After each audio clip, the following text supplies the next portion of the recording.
What's up, guys? We got another episode of Barrett Brothers Beer Reviews here. Yeah. And we're here to drink some beer. That's right, Dave. And today we're going to be reviewing Pacific Vision by Trademark Brewing Company out there in Long Beach. You know, pretty close to us. We love our Orange County and Long Beach breweries. Very local to us. It looks like a nice West Coast IPA. We got, they're advertising Amarillo, Centennial, Mandarina, Bavaria. Ooh. Yeah, looks really good. Citrus, pine, tsunami. Tsunami? That's what I'm talking about. I don't know, Dave, but I'm ready for it. Let's see what we're working with here. Alright, let's dig in. Let's hop in.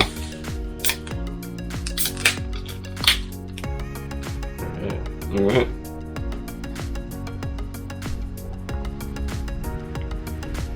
Okay. Just getting really classic West Coast IPA vibes.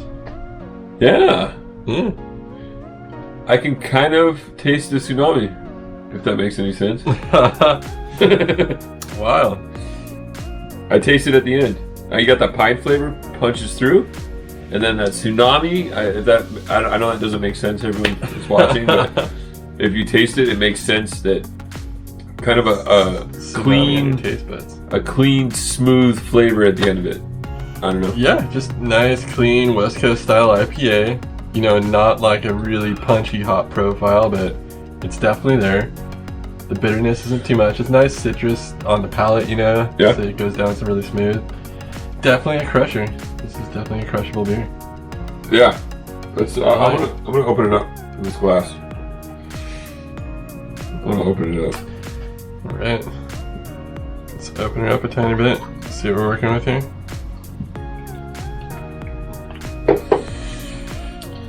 It's a good color. All right. Nice golden beer, yeah. Definitely classic West Coast. Nice clear IPA. Yeah, I think they did a good execution here on the just overall. Yeah, it definitely works being opened up like that. You lose a little bit of the bite, which is normal for opening it up, but it's still got that crispness. Yeah, just a crisp, tasty, crushable beer. I'm not getting like any overwhelming hop profiles, nothing super crazy. But yeah, Pacific Vision, Trademark, just a really smooth, crushable beer. I like that about that though. It's 7.2%, so it's That'll get you going. it should be. I mean, You definitely doesn't that's taste a good range for an IPA. That's where it should be. Yeah, it really should, unless it's a session IPA. But yeah, it definitely doesn't taste like a high alcohol beer. It tastes like a normal, awesome IPA, you know? Yeah. Yeah. Where would you rate this one? For me, this is a pretty standard West Coast IPA. And I feel like I'm going 6.5 on this. Okay.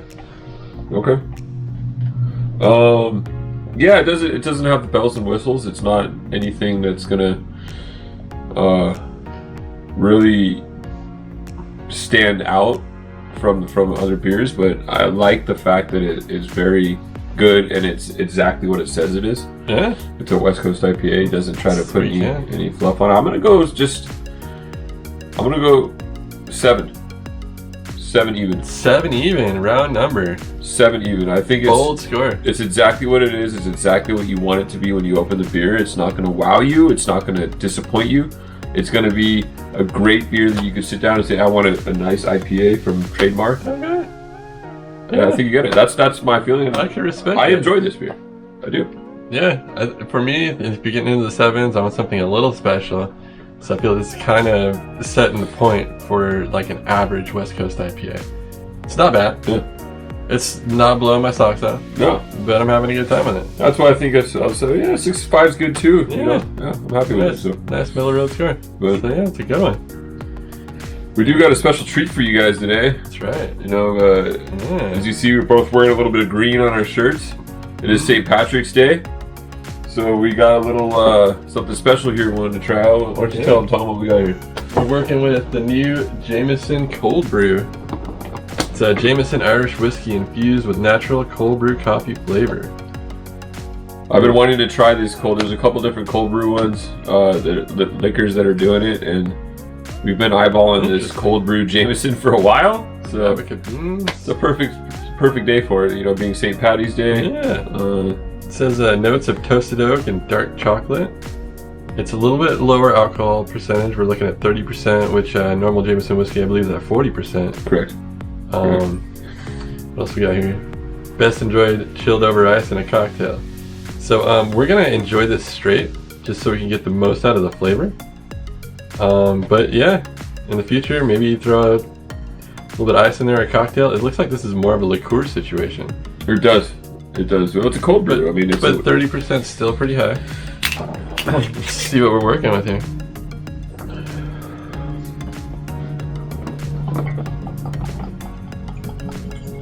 Look at that color on the start.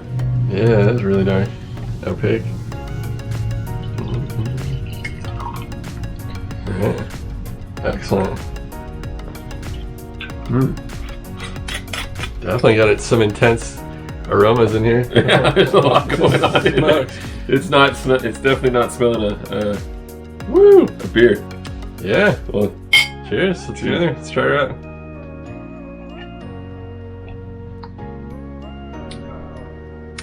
Whoa. It's smooth. Yeah, it's really smooth. You can get the coffee flavor, a little bit of chocolate or caramel. I taste a lot of chocolate and caramel coming through right there at the end. This would be like a good whiskey to enjoy while you're eating a brownie sundae or something, you know? Yeah. Really chocolatey. I think if it was on dessert. ice too, you can really. I mean, it's good without the ice. I mean, it's good warm. We wanted to get the flavor, so yeah, but it's definitely interesting. That's good. It's a good drink. It's a new experience. Yeah, we've drank a lot of whiskey here. Yeah, we're big fans of normal Jameson, Irish whiskey in general, Bushmills, really quality whiskeys. This is something different. We're talking about they're infusing different flavors in here that you don't normally find in whiskey. Yeah. This is a limited time offering too, so you don't have a lot of time to grab this. I think it's pretty good. It's pretty good. I'm myself more of a tequila guy. I really like good tequila, but you know, I've had some time with whiskey, and I think it's enjoyable. It's not too upfront to where you can't enjoy sipping it, even if you're just a recreational whiskey drinker or not even a connoisseur of it. I think you can enjoy. I think anybody can enjoy drinking this, even just on some ice. It doesn't really need to be mixed. I don't think. You know what this needs to be? In an Irish coffee. Oh my god, this would make an Irish coffee pop like crazy. Just blow that right up. But yeah, as a baseline whiskey, I'm honestly not super impressed with it. I'm not getting a lot of those good whiskey notes and whiskey flavors that I really enjoy. No. I'm getting a lot of more of the cold brew flavor, but apparently it's not from sugar, it's from real beans and stuff, so yeah, you're getting an authentic coffee flavor in there. As a whiskey drinker, I'm not particularly huge on this, but it's good. Yeah, I think if you wanted something special to pull out on an occasion, say, hey guys, you want something a little different, you know, a little coffee flavor, maybe a good, you know, a night with some friends that you're hanging out. Yeah. I think you can whip this bad boy out and have a good time. Yeah, definitely put this in your Irish coffee. Just get a little toasty and get a lamp at the same time. Yeah, for sure. As a whiskey fan, I gotta rate it kind of low though. As a whiskey, this is probably I'm going like a 5.7. This is not a great whiskey, but it's a cool liquor, and it's doing a lot of fun things. But I gotta rate it on the whiskey scale. I don't even think it belongs on the whiskey scale, to be honest. Yeah, I think it would be outside. It's more of a liqueur. Yeah, I'd be under 5. I'd be 4 or 5 just as a whiskey. Yeah. As a whiskey, it's not a whiskey. It's really not. It's not what it's trying to be. It's not trying to come out like you got a lot of cool Jamesons that are like barrel aged and stout or IPA barrels and stuff like that offer a little more in the Irish whiskey category. But I think you'd have to reverse it. I think it'd be cold brew liqueur with Jameson, if that makes sense, because I think I'm getting more of the cold brew and those tones as opposed to Jameson. I'm just not tasting Jameson really. You smell the Jameson. You smell it and you get the aftertaste in there, but Jameson has like a really cool flavor that like hits the top of your palate that you're really not getting out of this whiskey. Well, We're not probably gonna review too many liquors, but here's one for you guys. Yeah. I'm gonna finish this bad boy. A little special treat for you there. So cheers, and yeah, happy St. Patty's Day. Cheers, guys. Happy St. Patty's. Yeah. Hey, John.